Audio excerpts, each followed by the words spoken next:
할렐루야. 구속사와 언약 24번째 시간입니다. 구속사와 언약 24번째 시간, 다윗 언약 9번째 시간입니다. 부제로는요, 다윗 언약의 효과라는 제목으로 오늘 3번째 시간입니다. 지난 시간까지 다윗의 밧세바 간음 사건과 그리고 그로 인해서 벌어지게 된 2차 범죄죠. 밧세바의 남편인 우리아의 살인 사건까지 이 내용들을 살펴보았었습니다. 오늘 내용은 이 내러티브들의 결론입니다.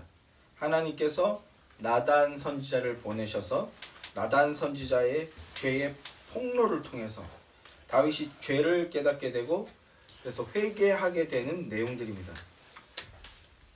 그런데요, 이 말씀들은요, 요즘 우리 사회가 보이지 않게 강요하고 있는 어떤 권선징악이나 인과응보 또는 악한 자를 향해서는 어떠한 복수도 괜찮다 하는 그런 복수를 통한 정의 구현, 그래서 사회적 약자를 위로하고 을들에게, 갑이 아닌 을들에게 해방감을 주는 그런 윤리 도덕이나 인간적인 감동과 교훈을 주는 그런 말씀이 아닙니다. 말초적인 카타르시스를 주는 그런 이야기가 아니라는 겁니다. 그런 이야기들을 복음이 아니어도 충분히 할 수 있어요. 그런 이야기들은 성경이 없어도, 예수 그리스도의 이름이 없어도 얼마든지 강단에서 울려 퍼지고 있는 게 한국교회의 현실입니다. 오히려 예수 그리스도의 이름이 등장하고요, 그분의 대속과 보혈을 선포하게 되면요, 이 복음을 선포하게 되면요, 세상 사람들은 알아들을 수 없는 이야기이기 때문에 그런 이야기를 하는 사람들은, 권선징악이나 사회적 정의나 뭐 이런 이야기를 하는 사람들은 불편해하게 돼요. 오히려 껄끄러지게 됩니다. 그들에게는요, 예수 그리스도의 십자가는 거치는 것이 되게 됩니다. 그래서 오늘 우리가 나눌 이 말씀은요, 세상적인 위로나 혹은 쾌감을 주는 그런 육신적인 이야기가 아닙니다. 오직 예수 그리스도의 복음이고요, 죄가 더한 곳에 오히려 은혜가 넘치게 되었다는 하나님의 놀라운 신비가 증거되는 하나님의 복된 말씀입니다. 우리는 이 복음을 통해서 구속의 은총을 누리시게 되길 원합니다. 땅에는 기뻐하심을 입은 자들 중에 평화로라고 하신 이 기쁨이 열매거든요. 구속의 열매, 영생의 기쁨으로 충만한 여러분들이 되시기를 주님의 이름으로 소원하고 축원합니다. 자, 오늘 본문을 보겠습니다. 오늘 본문을 통해서 하나님이 말씀하시는 것이 무엇인지 우리는 찾고 그 말씀을 통해서 은혜 받기를 소망하는데요. 오늘 본문을 한번 함께 보도록 하겠습니다. 12장 1절부터 6절까지 말씀, 본문 12장 1절부터 6절까지 말씀 함께 읽도록 하겠습니다. 시작.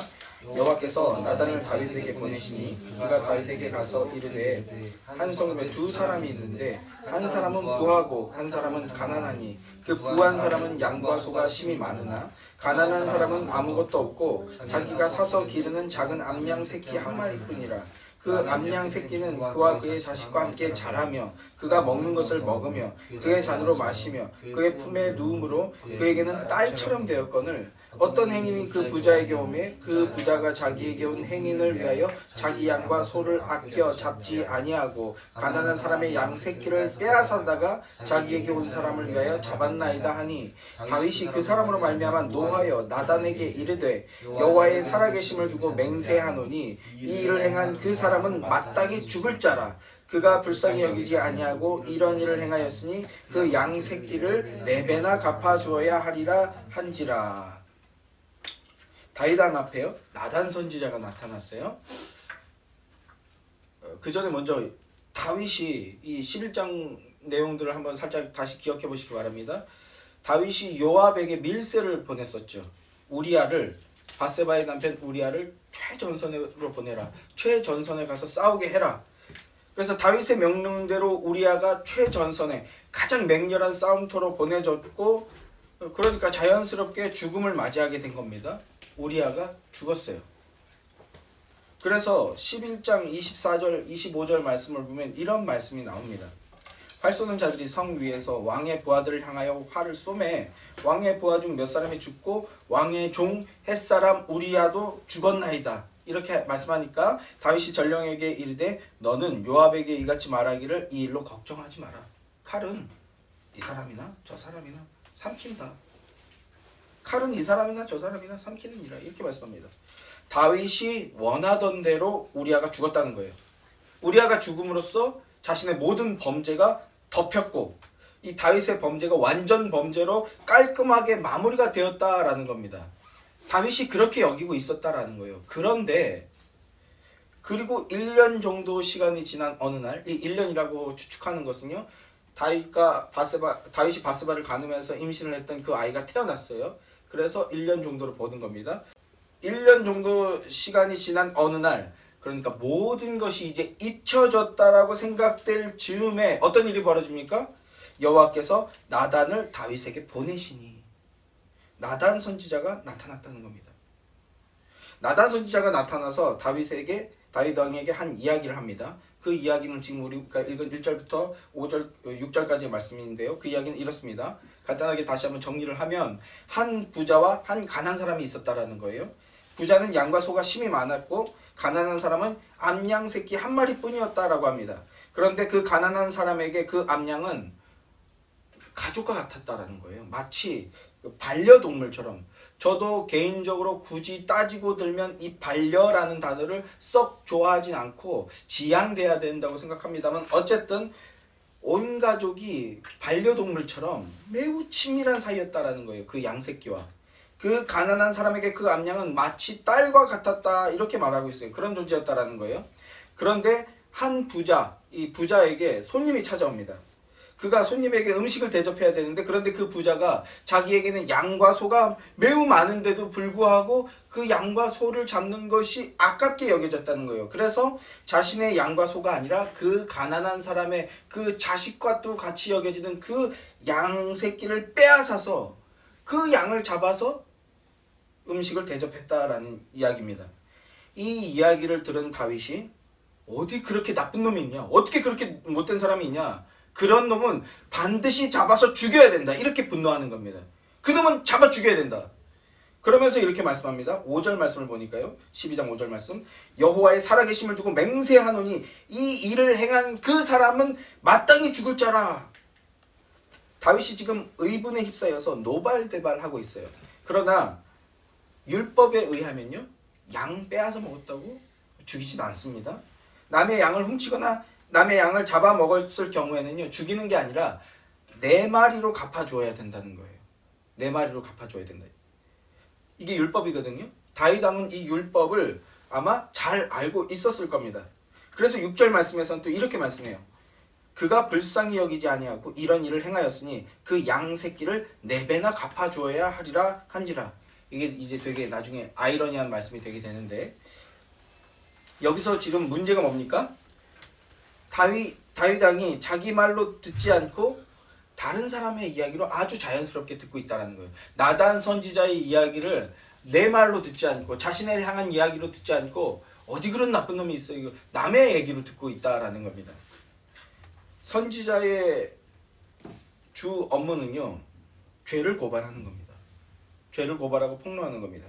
특히 지도자, 머리의 역할을 하는 자의 죄를 고발하는 게 선지자의 주된 업무입니다. 하나님께서 우리의 죽음을 앞세워서 이게 대속적 죽음이라고 말씀을 드렸잖아요. 그래서 마태복음 족보에도 기록되어 있다 이런 말씀을 드렸지 않습니까? 이 대속적 죽음을 가지고 앞세워서 다윗에게 나가는 겁니다. 뭐예요? 은혜의 장치가 지금 구동되기 시작한 거예요. 발동되고 있는 겁니다. 그런데요. 성령으로 말미암지 않고는요.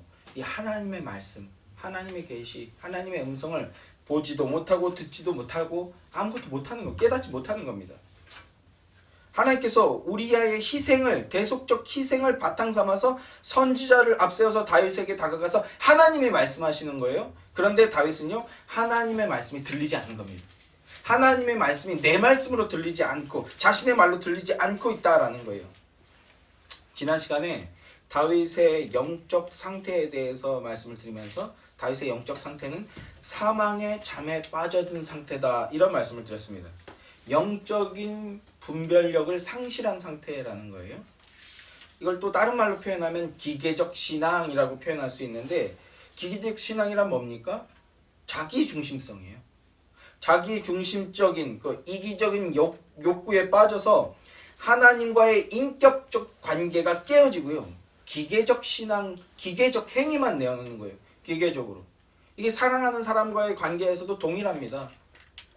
막 농담 한마디를 해도 막 마음으로 너무 좋아서 별 얘기 아니고 남이 들으면 웃기지도 않은 얘기인데, 그 사랑의 관계의 사람에 빠진 사람들은요, 눈빛 하나라도 막 까르르 막 웃잖아요. 콧짓 하나라도 막 박장대소 하잖아요. 그런데 이 사랑이 식어지면 어떡합니까? 막 좋은 물건, 값진 물건 내놓고 뭐 귀한 레스토랑에 데리고 오고 하지만 기계 그 의미 없이, 마음 없이 형식만 내어놓는, 마치 하나님께도 그러한 신앙들을 보이고 있다라는 거죠. 영적으로 사망에 빠진, 잠에 빠진 자들은 그런 기계적인 신앙을 내놓게 된다라는 건데, 그것이 자기 중심성에 빠져 있기 때문이라는 거예요. 자기의 이기적인 욕구로 신앙행위를 하고 있기 때문에 그런 모습으로 나타나게 된다는 겁니다. 하나님의 마음과 뜻과 생각에 대해서는 아무 관심이 없고, 그저 내가 오늘도 주일 예배 참석했으니 이걸로 출석 도장 찍었으니 이걸로 됐다. 또 11조 했으니까 이걸로 나는 할도리 했다. 내가 또 교리에 대해서 충분한 지식을 갖고 있으니까 이 정도면 괜찮은 신앙이다. 이렇게 여기는 게 바로 기계적 신앙이다. 이렇게 표현하는 겁니다. 이런 생각으로 스스로를 만족하다고 판단하는 상태, 이 정도 신앙이면 괜찮은 거야. 이게 영적 맹인의 상태이고요. 그런 신앙을 기계적 신앙이라고 표현하는 겁니다. 그 상태가 되면요, 하나님의 말씀이, 하나님의 음성이 들리지 않는 거예요. 나를 향한 사랑의 음성으로 들리지 않고요. 오히려 그래, 한 집사가 잘못됐네, 한 집사가 이 얘기 좀 들어야 되네, 또는요, 그 권사님이 이야기 들어야 되네, 이런 상태가 되는 겁니다. 사랑하는 성도 여러분, 오늘 우리도요, 지금 이제 우리가 나누고 있는 이 다윗에 대한 이 말씀이, 아, 다윗 왕이 저렇게 벌을 받고 책망을 받았구나, 이렇게 들리시면 안 되는 거예요. 주님이 주시는 언약과 계시의 말씀이 나와는 아무 상관이 없는 말이라고 여겨지고, 그냥 다윗의 이야기일 뿐이고, 옛날 옛적의 이야기일 뿐이고, 또는 어떤 집사를 향한 얘기고, 어떤 권사를 향한 얘기고, 어떤 뭐 예비 집사를 향한 얘기고, 어떤 청년을 향한 얘기고, 어떤 어린을 향한 얘기고, 이렇게 들리고 있다면 그건요, 하나님과 아무 상관이 없는 자란 뜻입니다. 이게 가장 무섭고 떨리는 거 아니겠습니까? 오늘 저와 여러분은 나의 얘기, 우리의 얘기로 들리는 은혜가 있기를 소망합니다. 성령님의 은혜의 역사가 임하여서 오늘 나에게 주시는 말씀, 생명의 말씀으로 들리고, 그 말씀을 힘입어서 또다시 새롭게 되는 그런 은혜의 역사가 일어나기를 주님의 이름으로 축원합니다. 자, 그런데 다윗은 자기 이야기로 듣지 못하고 있어요. 영적으로 완전히 사망의 잠에 빠져든 겁니다. 그때에 나단 선지자가 나타난 거예요. 7절 말씀을 보니까 나단이 다윗에게 이르되 당신이 그 사람이라. 어디 그렇게 때려 죽일 그런 나쁜 놈이 어디 있냐, 이렇게 막 얘기를 하니까 나단 선지자가 바로 네가 그 사람이다, 이렇게 얘기를 하는 거라고요. 그 죽일 놈이 바로 너야. 자, 7절부터 9절 말씀 다 같이 한번 읽어보겠습니다. 7절부터 9절까지 말씀 다 함께 시작. 나단이 다윗에게 이르되 당신이 그 사람이라. 이스라엘 하나님 여호와께서 이와 같이 이르시기를 내가 너를 이스라엘 왕으로 기름 붓기 위하여 너를 사울의 손에서 구원하고 내 주인의 집을 내게 주고 내 주인의 아들 내게 품고 이스라엘과 유다 족속을 내게 맡겼느니라. 만일 그것이 부족하였을 것 같으면 내가 내게 이것저것 더 주었으리라. 그러한데 어찌하여 내가 여호와의 말씀을 업신여기고 나보기에 악을 행하였느냐. 내가 칼로 햇사람 우리아를 치되 암몬 자손의 칼로 죽이고 그의 아내를 빼앗아 내 아내로 삼았도다. 이렇게 말씀해요. 하나님으로부터 보냄을 받은 나단 선지자가 다윗의 그 진한 행동들이 하나님 앞에서 죄였다라는 것을 폭로하고 고발하고 있는 겁니다. 바세바와 간음한 사건, 간음죄죠. 우리아를 살해한 사건, 뭐 더할 것도 없이 살인죄죠.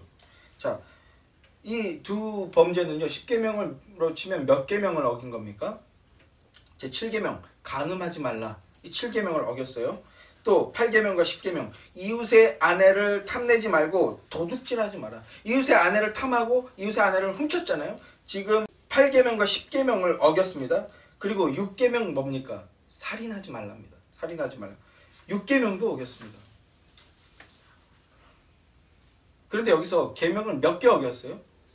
계명을 몇 개 어겼냐? 이런 게 사실은 중요한 게 아니에요. 계명을 몇 개를 어겼고 계명의 몇 퍼센트를 어겼는가? 그러면 아직 안 어긴 계명도 있네. 그러면 계명의 몇 퍼센트는 지켜졌냐? 계명 준수라는 건요 이렇게 몇 퍼센트냐 몇 개냐 이렇게 따지는 게 아니라는 말씀을 수차례 드렸습니다. 그렇게 하는 게 아니에요. 다윗의 마음 중심, 다윗의 내면 세계 속에서 하나님과의 관계가 끊어졌다라는 겁니다. 계명을 어겼다는 건 하나님과의 관계가 끊어졌고 스스로의 마음이 높아져 있는 상태다라는 거예요. 하나를 어겼던, 0.5개를 어겼던. 그래서 나단 선지자가 다윗의 죄목을 뭐라고 밝히고 있습니까? 9절 말씀을 보니까 하나님의 말씀을 업신여겼다. 이게 다윗의 죄명입니다. 값없이 주신 하나님의 은혜를 망각한 상태고요. 하나님의 사랑을 잊어버린 상태라는 겁니다. 그 마음의 중심이 높아져서 스스로 왕됨의 자리에 오른 상태, 교만한 상태라는 걸 보여주고 있는 겁니다. 다윗의 마음의 중심이 하나님보다 높아졌다라는 것을 잘 드러내 보여주는 구절이 있어요. 한번 같이 보겠습니다. 11장 25절 말씀이에요. 아까도 읽었는데요. 11장 25절 말씀입니다. 다시 한번요. 눈으로 보시고 쫓아오시기 바랍니다. 이렇게 말씀해요. 다윗이 전령에게 이르되 너는 요압에게 이같이 말하기를 이 일로 걱정하지 말라. 칼은 이 사람이나 저 사람이나 삼키느니라. 칼은 이 사람이나 저 사람이나 삼키느니라. 말의 뉘앙스가 벌써 요즘 말로 하면요 굉장히 쿨하고요. 그리고 나이스한 것 같습니다. 나이스. 여기서 한 가지 사족을 좀 붙이자면 요즘 보니까요 이 나이스한 개새끼 이런 표현을 쓰더라고요. 어떤 드라마 때문에. 저 되게 궁금해요. 나이스한 게 도대체 뭐냐? 나이스한 그 개새끼가 뭐냐 도대체? 자기 이익을 지키기 위해서 자기 이익을 지키는데 그게 남에게 피해를 주지만 않으면 그래서 그 이익을 위해서 어떤 악한 짓을 해도 상관없다. 이걸 나이스하다라고 표현하는 건가요? 나중에 한번 우리 그 식탁의 교제나 이럴 때 한번 듣고 싶어요. 뭘 가지고 그 드라마의 그 남자를 보고 뭘 가지고 나이스하다라고 얘기하고 막 칭찬하는지. 자기 이익을 지키는 건 당연한 거죠. 그래서 그 이익을 지키기 위해서 옆에 사람 피해만 주지 않고 그러면 살인을 하든 뭐든 하든 상관없다? 정말 이걸 나이스하다고 말하는 건지 좀 궁금합니다. 그렇다고 한다면요. 너무나 편협하고요. 너무나 위험천만한 발상이고요. 성도로서 오늘 이런 분위기가 점점 만연해 가고 있잖아요. 성도라면 우리는요. 이런 분위기를 끊어내기 위해서 힘을 내야 한다. 저는 그렇게 생각합니다.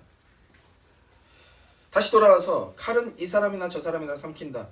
뭔가 그 젊은이들 표현으로 쿨레가 진동하는 것 같은데 사실은 더 중요한 구절은요. 그 앞에 말씀이에요.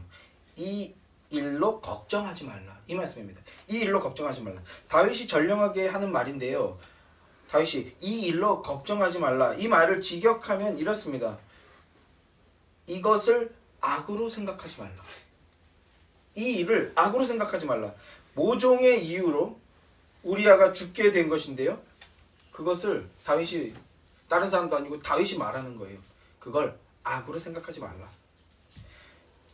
이게 무슨 뜻입니까? 지금 다윗이 선악을 판단하는 주체자가 됐다는 거예요.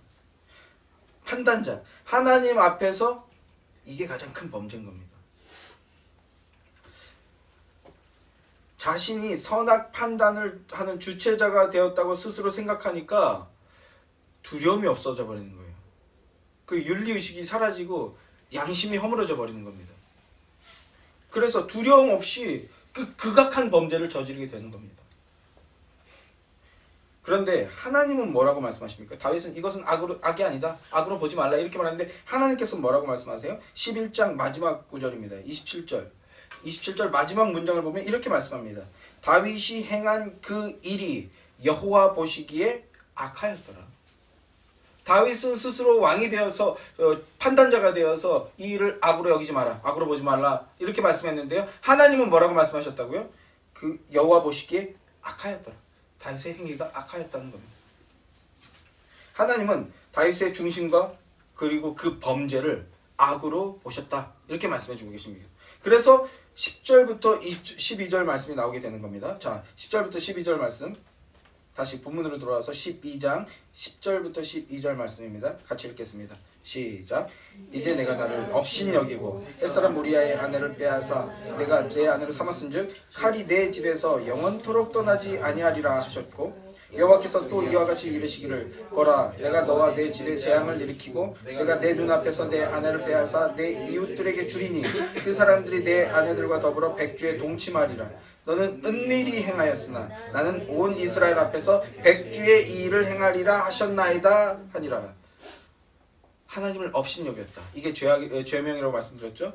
마음의 중심이 높아지고 교만해진 결과 주님의 계명들을 두려워하지 않는 상태가 되었고 주님의 사랑을 완전히 망각하게 된 겁니다. 그게 하나님을 업신여기는 거고요. 그게 죄악이에요. 그 결과 어떤 일이 벌어진다고 하나님께서 말씀하십니까? 칼이 내 집에 영원토록 떠나지 않게 되겠다. 이렇게 말씀합니다. 집에 재앙이 일어나고 눈앞에서 아내들이 빼앗기게 되고요. 아내들이 겁탈당하는 이 참혹한 일들이 벌어지게 될 것이다. 이렇게 말씀하십니다. 이렇게 저주하시는 거예요. 후에 이 일들이 실제로 일어나지 않습니까? 그것도요. 아들 압살롬을 통해서 이 일들이 다 일어나게 됩니다. 너무나 안타깝고 너무나 끔찍한 이야기 아닙니까? 하나님께서 너는 교묘하고 은밀하게 일을 행했지만 나는 온 이스라엘 앞에서 모든 사람들이 보는 앞에서 백주의 이 일들을 행할 것이다. 이렇게 말씀하셨어요. 네가 바로 그 부자처럼 범죄한 죄인이고 네가 바로 그 때려 죽여야 할 죄인이다. 그래서 너에게 칼이 임할 것이고 백주 대낮의 모든 이들이 보는 앞에서 네가 그 벌을 받게 될 것이다. 이렇게 말씀하시는 겁니다. 자, 그런데요. 그러자 다윗이 어떤 반응을 내놓습니까? 다윗이 뭐라고 대답합니까? 13절 말씀입니다. 다 함께 시작. 다윗이 나단에게 이르되 내가 여호와께 죄를 범하였노라 하매 내가 여호와께 죄를 범하였노라 하매 선지자 나단 선지자의 죄의 폭로와 고발을 듣자 다윗은요. 자신이 바로 그 악한 부자였구나라는 것을 깨닫게 됩니다. 자신이 하나님 앞에 범죄한 죄인인 것을 깨닫게 됐어요. 그래서 어떤 반응을 내어놓습니까? 하나님 앞에 자신이 바로 그 죄인이었다라는 것을 인정하고 고백합니다. 그러자 나단 선지자가 뭐라고 말씀합니까? 13절에 이어서 계속 보시면요. 나단이 다윗에게 말하되 여호와께서 당신의 죄를 사하셨나니 죄를 고백하고 인정하고 고백하자 여호와께서 당신의 죄를 사하셨나니 당신이 죽지 아니하려니와 이렇게 말씀합니다. 이어서 14절부터 15절까지 말씀 계속해서 함께 읽죠. 시작. 이 일로 말미암아 여호와의 원수가 크게 비방할 거리를 얻게 하였으니 당신이 낳은 아이가 반드시 죽으리라 하고 나단이 자기 집으로 돌아가니라. 자, 보십시오. 다윗이요. 자신의 죄를 깨닫고 하나님 앞에 죄를 인정했어요. 죄를 인정하자 나단 선지자가 뭐라고 대답했습니까? 여호와께서 당신의 죄를 사해 주셨습니다. 용서해 주셨습니다. 이렇게 말씀합니다. 성도 여러분, 하나님께 무시로 나와서 은혜를 간구하신 여러분들 되게 소망합니다. 그러면 우리 하나님께서는요, 죄를 없인 여기신다고요. 간과해 버리신다고요.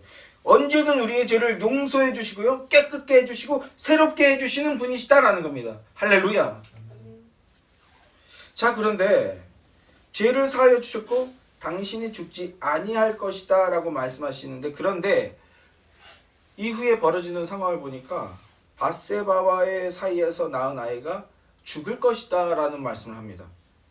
그리고 다윗의 집에 앞서 말씀드렸던 그 재앙들이 고스란히 실제로 일어나는 것들을 보게 됩니다. 다윗이 용서를 받았어요. 다윗이 용서를 받았다고 나단 선지자가 얘기했습니다. 용서를 받았대요. 용서를 받았다면, 우리가 생각하기에 용서를 받았다면 그러면 다윗의 집안에 재앙이 안 일어나야 되는 거 아닙니까? 우리는 그렇게 생각하잖아요. 이제 용서해 주셨으니까 아무 일도 안 벌어져야 된다. 좋은 일만 생겨야 된다. 그런데 앞서 말씀드렸던 저주들, 재앙들이 고스란히 일어난단 말입니다. 그러면 다윗은 과연 용서를 받은 걸까요? 용서를 받지 못한 걸까요? 자, 이 내러티브가 끝나고 이제 13장에서 새로운 사건이 이제 벌어지게 되는데, 첫 번째로 벌어지는 사건이 뭔지 아십니까? 다윗의 아들 암논이 다윗의 배다른 여동생 다말을 겁탈하는 간간한 사건이 벌어집니다. 간음죄를 저질렀어요. 뭔가 떠오르시죠? 율법대로 하면요, 그래서 암논은 때려 죽여야 됩니다. 율법대로가 아니라도 인간적인 생각을 했을 때도 금지 오겹 같은 딸을 더럽혀 놨잖아요. 아비된 마음으로 얼마나 분통이 터지고 얼마나 화가 났을까요? 저 같으면 아마 당장 달려가서 머리 잡아뜯고 찢어 죽인다고 막 난리쳤을 것 같은데, 감히 네가? 그런데요, 다윗의 반응이 어떠합니까? 아무 말도 하지 않아요. 아무 말도 하지 않습니다. 오히려 그래서 또 화근이 되긴 합니다만, 그러나 다윗은요 아무런 반응을 내놓지 않습니다. 아니, 오히려 못하는 거죠. 왜 그럴까요? 왜 아무 반응을 내놓지 못했을까요? 암논이 저지른 죄가 뭡니까? 간음죄예요. 간음죄 하니까 뭐가 떠오릅니까? 다윗이 자기 모습이 떠오르는 거죠. 그 다음엔 또 어떤 일이 벌어집니까? 겁탈당한 다말의 친오빠가 압살롬입니다. 압살롬이 암논의 배다른 동생인 거예요. 이 일로 이제 마음속에 간직하는 거죠. 이 일을 마음속에 간직합니다. 다말의 이야기를 듣고 나서 분노하고 조용히 칼을 갈아요. 그리고 결국 압살롬이 암논을 죽여버립니다. 살인을 하는 거예요. 살인죄를 저지른 겁니다. 이 이야기를 들었을 때도 다윗은 아무 말도 하지 못합니다. 왜 그렇습니까? 간음죄에 이어서 살인죄가 저질러질 거거든요. 뭐가 떠오르십니까? 자기의 죄가 떠오르는 거죠. 나중에 압살롬이 다윗에게 반역을 저질러요. 그 반역으로 인해서 결국 압살롬도 죽게 됩니다. 그리고요, 다윗이 죽은 후에 이제 솔로몬이 왕위를 이어받게 되는데요. 솔로몬이 왕위를 잇게 되는 그 즈음에서 솔로몬의 배다른 형인 아도니아가, 다윗의 아들 아도니아가 왕자를 빼앗으려고 반역을 꾀합니다. 그러나 솔로몬이 어떤 사람입니까? 역사 속에 최고 지혜로운 사람이지 않습니까? 아도니아의 반역을 미리 눈치채죠. 그래서 미연의 싹을 잘라버립니다. 어떻게 해요? 죽여버리는 거예요. 아도니아를 죽여버립니다. 이렇게 왕의 아들 암논도 죽고 압살롬도 죽고 아도니아도 죽고 3명이나 죽었습니다. 그뿐만 아니라 12장에 나타난 상황인데, 다윗과 바세바 사이에서 나왔던 첫 번째 아들도 죽게 됩니다. 도합 몇 명이 죽었습니까? 지금 4명이 죽었습니다. 4명. 아까 6절 말씀에서 읽었잖아요. 양 한 마리를 훔쳤으니 4배로 갚아주어야 하리라. 이게 율법이라고 말씀드렸잖아요. 다윗이 이 말을 했어요. 다윗이, 그래서 제가 아까 아이러니하다라는 말씀을 드렸잖아요. 다윗이 양을 훔쳤어? 그럼 4배로 갚아줘야 된다.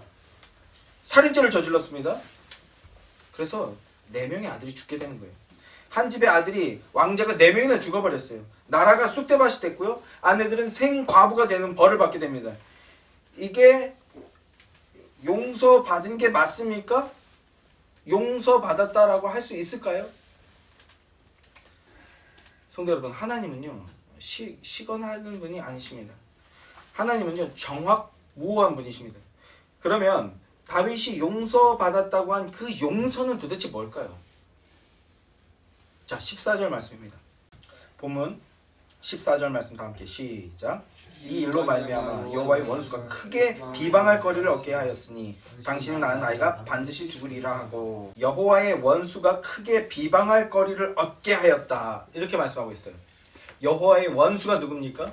하나님의 원수, 대적자 사탄입니다. 사탄은 존재 자체가 하나님의 대적자예요. 하나님을 대적하는 존재입니다.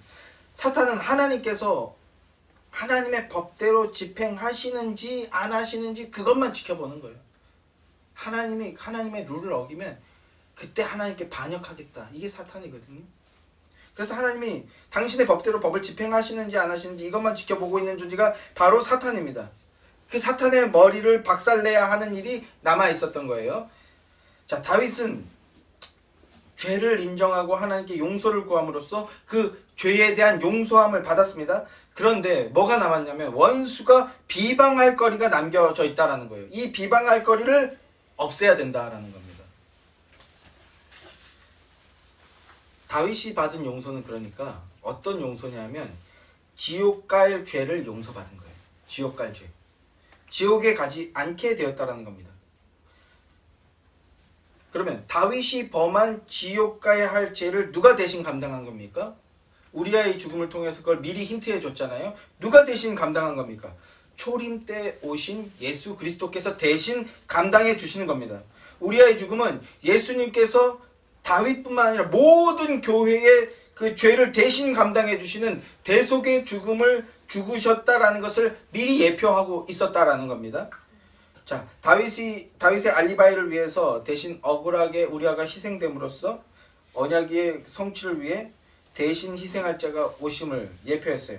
지옥 갈 죄인들의 용서함을 받아 지옥을 면하고 멸망의 화를 면하게 될 것임을 우리아의 사건으로서 미리 예표해서 보여주신 겁니다. 자, 나단 선지자의 고발과 책망을 통해 다윗은 자기가 하나님 앞에 죄인인 걸 알게 된 거예요. 이게 은혜인데요. 하나님 앞에 죄를 알게 되고 죄인인 것을 알게 되었습니다. 그리고 그 죄를 고백하게 되는 겁니다. 여러분, 이게 은혜 받은 거예요. 자, 시편으로 가보겠습니다. 지난주에도 나눈 말씀입니다만 시편 51편으로 가보겠습니다. 구약성경 838페이지쯤에 있습니다. 자, 시편 51편 먼저 소제목을 한번 보십시오. 표제라고도 하는데요. 소제목이 어떻습니까? 다윗의 시, 인도자를 따라 부르는 노래. 다윗이 밧세바와 동침한 후 선지자 나단이 그에게 왔을 때, 이렇게 표제가 붙어있죠. 우리아가 죽고 난 뒤에 나단 선지자의 책망을 배경으로 쓴 시다라는 것을 밝히고 있는 겁니다. 그 시에서 뭐라고 고백하고 있냐 하면요, 내가 여호와께 범죄하였나이다 이렇게 말씀하고 있는 겁니다. 자, 1절부터 3절까지 말씀 함께 읽겠습니다. 시작. 하나님이여, 주의 인자를 따라 내게 은혜를 베푸시며 주의 많은 긍휼을 따라 내 죄악을 지워주소서. 나의 죄악을 맑게 씻으시며 나의 죄를 깨끗이 제하소서. 무릇 나는 내 죄가를 아오니 내 죄가 항상 내 앞에 있나이다. 자, 다윗이 범한 죄는요, 어떤 죄입니까? 간음죄고 살인죄입니다. 그런데 다윗이 추악한 죄를 저질러 놓고도 자기가 죄를 저질렀다라는 사실, 자신이 죄인이라는 것을 인지하지 못했었습니다. 자기가 스스로의 판단의 그 주체자가 되어서 자기 중심적 판단을 하니까 파렴치한 범죄를 저질러 놓고도 죄를 죄로 여기지 않는 그런 상태에 놓여 있었다라는 겁니다. 그런데 나단 선지자의 폭로를 통해서 복음 선포죠. 복음 선포를 통해서 죄가 죄인 걸 깨닫게 된 거예요. 자기가 죄인이라는 걸 깨닫게 됐다는 겁니다. 그래서 이렇게 고백하는 거예요. 무릇 나는 내 죄가를 아오니. 선지자의 고발을 통해서 자기가 얼마나 하나님 앞에 파렴치한 범죄를 저질렀는지 깨닫게 됐다는 거예요. 나단 선지자의 고발과 책망을 통해서 비로소 자기가 죄인이라는 것을 깨닫고 고백하게 되었다라는 것입니다. 그런데 이제 내가 내 죄가를 아는데 어느 정도로 표현하고 있어요? 내 죄가 항상 내 앞에 있다. 죄가 내 앞에 항상 있다. 이렇게 고백하게 되는 겁니다. 여러분은 어떠십니까? 여러분은 어떤 상태에 놓여 있으신가요? 다른 유의 죄, 타인의 죄, 내 이웃의 죄는 선명하게 보이고 그래서 욕하고 손가락질하고 지탄하고 정죄하게 되는데 제가 어제 유언글 쓰면서도 저도 또 마음이 좀 무너졌어요. 저도 또 회개하게 됐어요. 왜냐하면 저도 무시로 이런 짓 저지르고 있거든요. 자, 다른 사람의 죄, 실수, 이웃의 죄는 선명하게 보이고 그래서 욕하고 손가락질하고 지탄하고 정죄하는데 그런데 나의 죄, 본인의 죄, 하나님 앞에서 온전하지 못한 나 자신은 발견하지 못하고 그래서 내 죄는 모르고 있는 그런 상태는 아니십니까?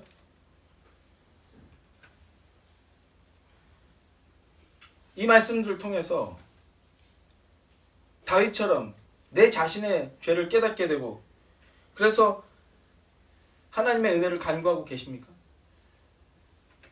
성령님의 역사가 없으면요 우린 볼 수가 없어요. 내가 죄인인 것을 깨닫고요. 하나님 앞에서 내 죄가 항상 내 앞에 있다. 이 고백은요. 성령님이 내 안에 계시기 때문에 고백이 가능한 겁니다. 여러분이 하나님 앞에서 나는 죄인입니다. 난 하나님의 은혜가 필요합니다라는 고백이 나온다면요. 여러분 안에 성령님이 내주하고 계신 결과라는 겁니다. 그거에 대해서 감사하시기 바랍니다. 하나님 말씀 앞에 서고 그리고 성령님의 내주하심의 역사 우리 마음에 감동케 해주시는 은혜의 역사가 없으면 우리는 백날 다윗이 어떻고 또 교회 목사들이 어떻고 또 뭐 집사들이 어떻고 저 성도가 어떻고 또요 가진 자들이 어떻고 갑질이 어떻고 또 한편에서는 못 가진 자들이 어떻고 또 다른 한편에서는 또 뭐라고 해요? 남자들이 요즘 시대 남자들이 어떻고 또 요즘 시대 여자들이 어떻고 이런 것들로 손가락질하고 정죄만 하고 있을 뿐이라는 겁니다. 그런데 말씀 앞에 서서 성령님의 역사가 내 마음에 임하게 되면요. 아, 사실은 내가 죄인이구나. 내 죄가 항상 내 앞에 있었구나라는 걸 보게 된다라는 겁니다. 우리의 죄, 나 자신의 죄부터 보게 되는 겁니다. 그래서 이렇게 고백을 하게 되는 거예요. 4절 말씀을 보면요. 내가 주께만 범죄하여 주의 목전에 악을 행하였사오니 주께서 말씀하실 때 의로우시다다 하고 주께서 심판하실 때 순전하시리이다 하니라 이렇게 말씀합니다. 이게 무슨 뜻이냐면 주님은 언제나 옳으시다라는 겁니다. 그리고 나는 죄인이라는 거예요. 나를 향한 주님의 심판은 너무나 정당하다는 거예요. 왜냐하면 언제나 나는 남 탓만 하고 원망하고 언제나 불평하고 언제나 독설하고 언제나 산인하니 이런 나는 지옥 가는 것이 마땅하다라는 거예요. 이게 다윗의 고백인 겁니다. 자, 5절부터 한번 보겠습니다. 내가 죄악 중에 출생하였으며 어머니가 죄 중에서 나를 잉태하였나이다. 우리가 여기서 전적 타락 전적 무능 교리를 뽑아내지 않습니까? 이 죄가 있음을 알게 되자 내가 죄인임을 알게 되자 하나님께서 나단 선지자를 통해서 내 죄가 용서되었다라는 말씀해 주시고 그것을 알아듣게 되었다라는 겁니다. 자, 6절부터 10절까지 한번 같이 읽어보겠습니다. 6절부터 10절 말씀 다 함께 시작. 보소서 주께서는 중심이 진실함을 원하시오니 내게 지혜를 은밀히 가르치시리이다. 우슬초로 나를 정결하게 하소서. 내가 정하리이다. 나의 죄를 씻어주소서. 내가 눈보다 희리이다.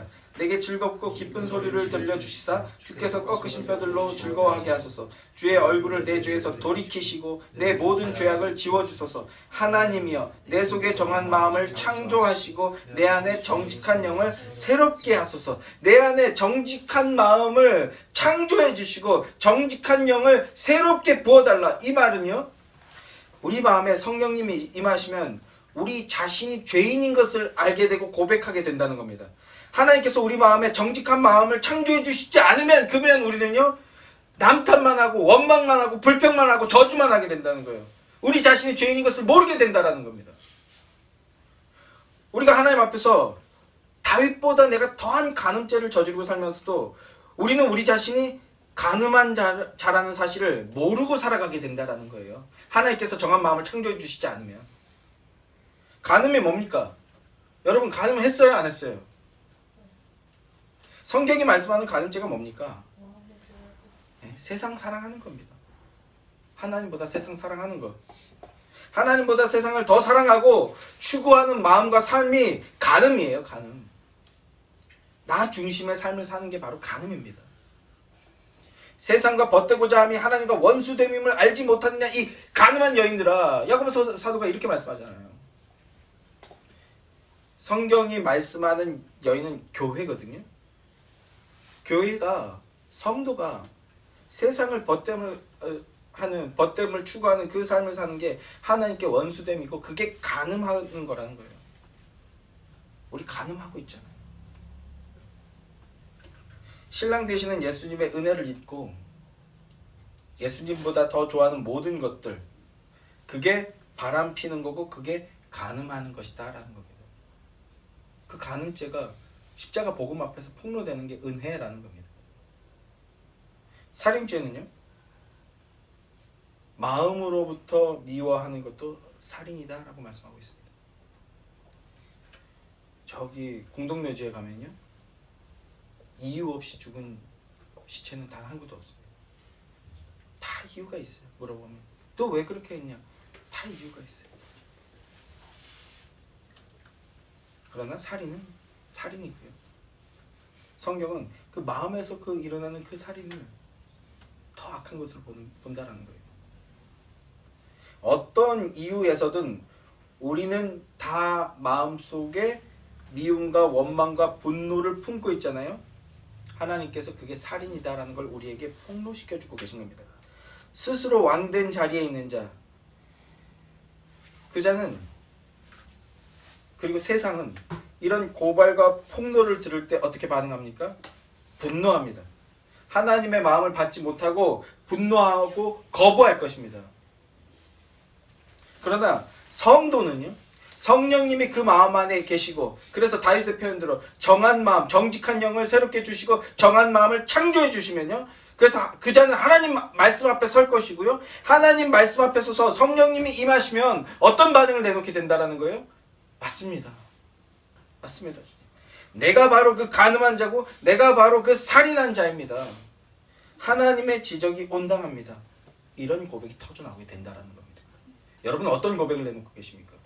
네가 바로 그 죄인이다라고 할 때, 성경은, 기독교는 너무 편협해, 너무 독선적이야, 이런 마음이 떠오르시나요? 아니면 맞습니다, 하나님 앞에서 저는 죄인이고 저는 하나님의 은혜가 필요합니다.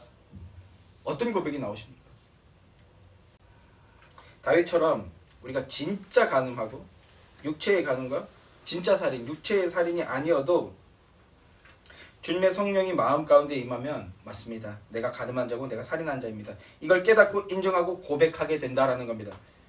우리가 교회 나와서 이렇게 예배를 드리고 있지만 내가 이걸로 내 소원을 성취하고, 아니면 어떤 나의 약함과 아픔을 내 마음 위로받고, 아니면 어떤 내 마음의 소원이 응답받아서 세상에서 잘 나가는 존재가 되고, 아니면 최소한 내 존재의 안전을 확보하겠다, 이런 마음으로 우리가 지금 예배드리고 있다면요, 그게 바로 간음이라는 거예요. 그 간음이 성령님을 통해서 하나님 앞에서 폭로될 때 그게 맞습니다, 내가 바로 그 간음하는 자입니다, 이렇게 고백이 나온다면 그게 성령님을 통해서 은혜 받고 있다라는 증거라는 겁니다. 하나님께서 우리 마음 안에 새로운 마음을 창조해 주시면, 성령님이 임하시면 내가 죄인이라는 것을 알게 되고 교회 나와서 그걸 고백하게 된다라는 거예요. 나는 예수님을 안 믿는구나, 나는 여전히 내가 왕이고 내가 주인이고 그래서 하나님을 내 마음대로 끌고 가려고 이용하는 자로구나. 이게 죄잖아요. 성령님이 임하시면 이게 죄인 걸 알게 되고 내가 죄인임을 입술 벌려 고백하게 된다라는 것입니다. 성도 여러분, 이게 은혜라는 겁니다. 이게 복이라는 거예요. 그리고 이 복 받은 심령이 바로 상한 심령입니다. 깨어진 마음입니다. 상한 심령, 깨어진 마음이 되면 내 죄를 예수님이 대신 감당해 주셨음을 알게 되고 고백하게 된다라는 겁니다. 자, 16절 17절 말씀, 16절 17절 말씀 같이 한번 읽어보겠습니다. 시편 51편 16절 17절 말씀 함께 시작. 주께서는 제사를 기뻐하지 아니하시나니 그렇지 아니하면 내가 드렸을 것이라. 주는 번제를 기뻐하지 아니하시나니 하나님께서 구하시는 제사는 상한 심령이라. 하나님이여 상하고 통회하는 마음을 주께서 멸시하지 아니하시리이다. 아멘. 하나님이 원하시는 것은 무엇이다? 상한 심령이다 라는 것입니다. 우리의 그 행위와 어떤 번제, 행위와 수고를 원하는 것이 아니라 깨어진 마음을 원한다고요. 하나님 앞에서 나는 간음한 자고 하나님 앞에서 나는 살인한 자입니다. 어느 정도에 나는 모태에서부터 죄인이었고 모태에서부터 죄인이었습니다. 하나님의 간섭하심이 없으면 나는 죄만 짓는 죄덩어리입니다 라는 고백인 겁니다. 나는 예수 그리스도의 은혜가 필요합니다. 이 고백을 하는 그 자가 바로 상한 심령이고 하나님께서는요 그 상한 심령을 원하신다라는 거예요. 주의 은택으로 시온에서 선을 행하시고 예루살렘 성을 쌓으소서. 그때 주께서 의로운 제사와 번제와 온전한 번제를 기뻐하시리니 그때 그들이 수소를 주의 제단에 드리리이다. 이렇게 찬양하고 있는데요. 다윗이 의로운 제사, 온전한 번제를 드린다고 말합니다. 온전한 번제, 의로운 제사, 온전한 번제가 뭡니까? 대속제물로 오신 예수 그리스도를 통해서 세워지는 십자가 사건을 얘기하는 거예요. 그 십자가 사건이야말로 하나님께 나아가는 근거가 되고 하나님이 원하시는 그 예배는 그 예배예요. 우리가 온전한 제사를 드린다는 건요 그 예수 그리스도를 우리가 믿는다 하는 믿음 고백으로 나아가는 것을 말씀하는 겁니다. 자, 다윗은 선지자를 통해서 죄의 책망을 받고요 자신의 죄인 것을 깨달았습니다. 여호와 중심의 신앙을 회복하게 되었고요 마음의 중심이 하나님이 처음 보신 것처럼 다시 낮아진 자, 겸손한 자로 회복된 겁니다. 자신은 아무런 자격과 공로가 없는 자임을 깨닫게 됩니다. 내 실력으로, 내 노력으로 구원을 이뤄내고 죄의 문제를 해결했다면 자격과 공로가 주어질 것인데요. 그래서 그걸 주장하게 될 텐데요. 그런 걸 주장하지 않는 상태가 된다는 거예요. 다른 나에겐 자격과 공로가 없음을 주장하는 자가 되는 겁니다. 그래서 다른 이들의 자격과 공로에 대해서도 이제 함부로 평가하거나 함부로 판단하거나 함부로 존재하지 않는 자가 된다라는 겁니다. 그게 상한 심령이에요. 회개해서 새 마음을 얻으니 나는 자격과 공로가 없는 자군요. 이걸 알게 된다는 거예요. 그래서 아무 말도 안 하게 되는 거죠. 그래서 이 십자가의 은혜가 강력하게 역사하는 교회는요 조용해요. 조용해요. 저 집사가 어떠니? 저 권사가 어떠니? 오늘 계속 집사 권사 막 계속 지적하는데 우리 교회 집사랑 권사밖에 없어서 그래요. 장로가 있으면 저 장로가 어떠니? 저 부교역자가 어떠니? 저 사모가 어떠니? 십자가 은혜가 강력하게 선포된 교회는요 이런 얘기 안 하게 된다는 거예요. 오히려 내가 죄인입니다. 내가 더 주님 앞에 온전히 서야죠. 이런 고백만 나오고 이런 고백도 필요 없어요. 오직 예수밖에 없습니다. 예수 그리스도의 그 사랑이 또 나를 새롭게 해야 이 고백만 나오게 된다라는 겁니다. 예수 그리스도의 보혈과 대속의 십자가를 아는 자는 죽어가는 영혼을 보면 나도 저랬는데 내가 저 죄인이었는데 이렇게 생각하며 그래서 아파하고 내가 그런데 그 예수 그리스도의 사랑으로 말미암아 나 같은 죄인이 옳다함을 얻어서 새 생명을 얻었으니까 저 사람도 그 사랑을 힘입어야 된다. 그 사랑을 얻어야 된다. 그 사랑을 누려야 된다. 이것을 간구하게 된다는 거예요. 그게 교회입니다. 그래서 결국 하나님이 해주셔야 된다는 걸 알고 하나님께 은혜를 간구하는 그런 모습으로 변화되게 된다는 거예요.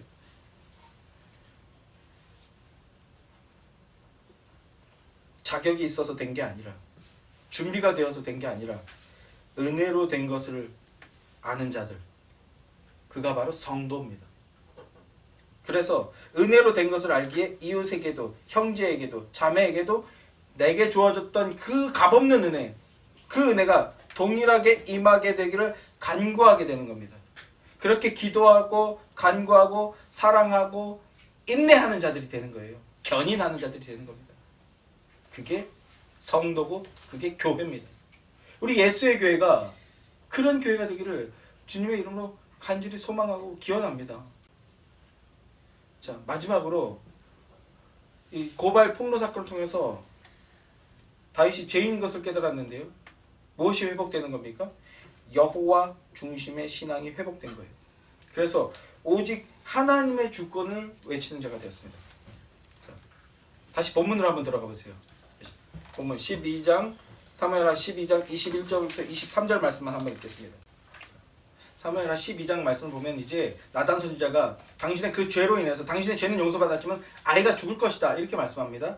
그래서 진짜 아이가 죽을 것 같은 상황이 벌어졌어요. 그 상황을 보면서 아버지인 다윗이 이제 일주일 동안 금식하면서 간절히 기도하는 겁니다. 간절히 기도했는데 그런데 어떤 일이 벌어졌어요? 결국 그 아이가 죽었습니다. 자, 이 앞의 내용 제가 간단하게 설명해 드리는 건데요. 자, 아이가 죽지 말라고 하나님 앞에 간절히 기도하는 모습을 보면서 금식하면서 간절히 기도하는 모습을 보면서 신하들이 아이고 우리 임금님 저러다 죽는 거 아니야? 막 이렇게 전전긍긍하고 있다가요. 결국은 아이가 죽었어요. 그래서 이제 아이가 죽었다라는 걸 임금에게 다윗에게 알려줘야 되는데 우리 왕이 아이가 살아있을 때도 저렇게 간절히 기도하고 아파하고 고통스러워했는데 아이가 죽은 것을 알면 얼마나 고통스러울까 하고 말을 하지 못하고 있는 겁니다. 그런데 다윗이 막 간절히 기도를 하다가 쇼를 한 게 아니에요. 정말 간절히 기도를 했어요. 그런데 분위기를 보니까 애가 죽은 것 같은 거예요. 그래서 물어봅니다. 야, 아이 죽었니? 그랬더니 예, 왕이시여. 안타깝지만 아이가 죽었습니다. 뭐 이렇게 이런 그런 마음으로 얘기했겠죠. 죽었습니다, 임금님. 이렇게 얘기를 했겠죠. 그랬더니 다윗이 의복을 다시 정리하고 밥을 먹더라는 거예요. 그랬더니 신하들이 물어봅니다. 아니, 아이가 죽기 전에 그렇게 간절히 아파하고 기도하더니 아이가 죽은 것을 보고 오히려 왜 회복되십니까? 이렇게 질문하는 거예요. 자, 이제 거기에 대한 대답이 중요한 겁니다. 12장 21절부터 23절 말씀 같이 읽겠습니다. 시작. 그의 신하들이 그에게 이르되 아이가 살았을 때에는 그를 위하여 금식하고 우시더니 죽은 후에는 일어나서 잡수시니 이 일이 어찌 됨이니까 하니 이르되 아이가 살았을 때에 내가 금식하고 운 것은 혹시 여호와께서 나를 불쌍히 여기사 아이를 살려주실는지 누가 알까 생각함이거니와 지금은 죽었으니 내가 어찌 금식하랴. 내가 다시 돌아오게 할 수 있으랴. 나는 그에게로 가려니와 그는 내게로 돌아오지 아니하리라 하니라. 아이가 죽은 것을 보고 살았을 때는 혹시라도 하나님이 이미 저주로 재앙이 올 거라 말씀해 주셨잖아요. 이미 하나님의 말씀이 선포됐어요. 하나님의 말씀 그대로 일단 받았지만 그런데도 불구하고 간절한 마음으로 기도를 했어요. 혹시 살려주실까 봐 기도했다. 그러나 하나님 말씀 뜻대로 이루어졌다. 그 말씀 그대로 받아들이는 거예요. 수납하는 겁니다. 그리고 또 뭐라고 얘기합니까? 나는 그 아이를 살릴 능력이 있는 존재가 아니다. 내가 그 아이에게로 갈 수 있지만 내 실력으로 그 아이를 다시 내게로 돌아올 수 할 능력이 나는 없다. 이게 하나님의 뜻이라면 아멘 하고 받아들여야 된다. 지금 뭐 하고 있는 거예요? 여호와의 주권만을 드러내고 있는 겁니다. 아비로서 마음이 찢어지듯이 아팠을 것입니다. 그래서 나의 그러나 결국 다윗의 마지막 고백이 뭡니까? 나의 원대로 마옵시고 아버지의 원대로 하옵소서. 그게 옳습니다. 그게 맞습니다. 그렇게 돼야 됩니다. 이렇게 고백하고 하나님의 주권을 드러내는 겁니다. 내 뜻과 다르지만, 내 기대와 다르지만, 내 생각과 다르지만, 오늘날 대한민국 사회의 어떤 보편적인 정서와 다르지만, 그러나 그게 하나님의 뜻이라면 그게 맞는 겁니다.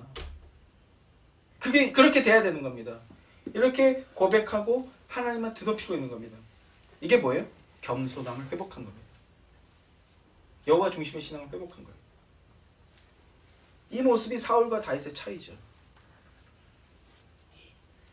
다윗은 회개로 어떤 행위와 간절함으로 생명을 살릴 수 있는 것이 아니다 라는 걸 알았어요. 그래서 오직 하나님께만 매달렸습니다.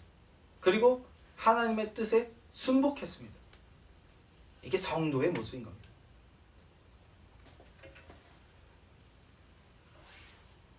우리는요, 능력이 있어서, 자격이 있어서, 또는 간절하게 했기 때문에 되는 것이 아니라는 것을 깨달아야 됩니다. 은혜로 되는 거구나. 하나님 뜻대로 되는 거구나. 그리고 하나님 뜻대로 되는 게 맞는 거구나 라는 것을 깨닫고 고백해야 되는 겁니다. 우리에게 주어진 교훈은 이것입니다. 다윗과 같이 살인하고 간음한 자도 주님은 용서해 주시더라. 무슨 뜻입니까?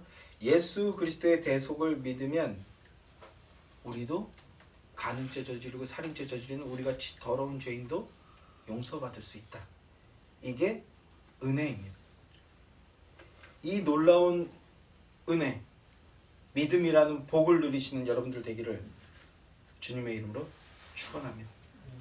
기도하겠습니다.